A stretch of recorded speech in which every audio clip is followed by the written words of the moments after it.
Coba lihat, di sekeliling kita banyak sekali energi. TV, lampu, kipas angin membutuhkan listrik untuk menyala. Ibu juga membutuhkan gas untuk memasak. Mobil dan motor juga membutuhkan bensin untuk dapat bergerak. Sepeda juga membutuhkan energi untuk bisa bergerak. Dari mana? Ya, dari tenaga kayuhan kamu. Ketika kamu makan, kamu juga mendapatkan energi yang bisa kamu gunakan untuk bermain maupun belajar. Seperti yang kamu lihat, energi sangat penting untuk kehidupan kita. Tapi tahukah kamu bahwa hampir semua sumber energi yang kita gunakan sekarang didapat dari bahan bakar fosil seperti batu bara, minyak bumi, dan gas alam.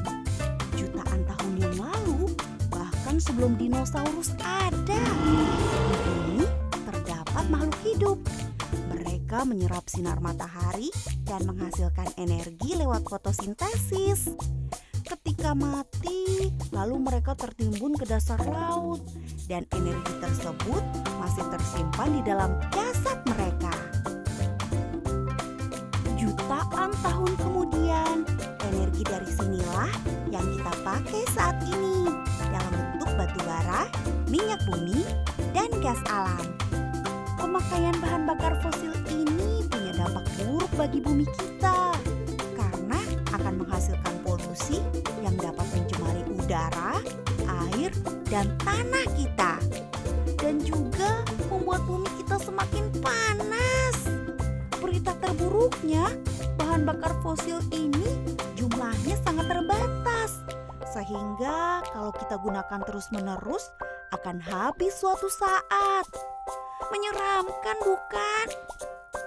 Untungnya sekarang sudah ada yang namanya sumber energi terbarukan, yaitu sumber energi yang tersedia dari alam dan dalam jangka waktu yang relatif panjang, sehingga kita tidak perlu khawatir akan kehabisan. Yuk kita kenali sumber energi ini satu persatu. Energi surya. Tahukah kamu, ternyata sinar matahari selain sering digunakan ibu untuk menjemur baju, dapat kita manfaatkan sebagai sumber energi. Yuk kita lihat cara kerjanya. Pertama, panel surya akan menyerap sinar matahari. Semakin terang sinar matahari, semakin besar energi yang bisa dimanfaatkan. Lalu, sel-sel pada panel surya akan mengubah energi panas dari sinar matahari menjadi energi listrik. Listrik tersebut dapat kita gunakan untuk menyalakan alat elektronik di rumah kita. Dengan teknologi yang ada sekarang, dua panel surya dengan ukuran masing-masing sebesar papan tulis kita di kelas dapat menghasilkan energi yang dapat memenuhi kebutuhan listrik lebih dari satu rumah. Energi angin. Angin selain bisa kita gunakan untuk bermain layangan, juga bisa kita manfaatkan menjadi sumber energi. Yuk kita lihat caranya. Pertama, angin yang tertiup kencang akan memutar baling-baling pada kincir angin. Sama seperti kita meniup baling-baling kertas. Baling-baling ini akan terhubung dengan roda gigi yang fungsinya akan mempercepat putaran dari baling-baling. Dari roda gigi itu akan terhubung ke generator yang fungsinya mengubah energi gerak itu menjadi energi listrik. Energi listrik dari tenaga angin ini dapat memenuhi kebutuhan listrik di rumah kita sehari-hari. Energi arus air. Di sungai, selain kita bisa bermain air dan berenang, ternyata juga bisa dimanfaatkan menjadi energi listrik. Gimana sih caranya? Energi dari arus air ini menggunakan tenaga air sebagai penggeraknya, seperti dari sungai atau danau. Arus air ini akan memutar kincir air. Kincir air ini akan terhubung ke generator yang fungsinya mengubah energi gerak itu menjadi energi listrik.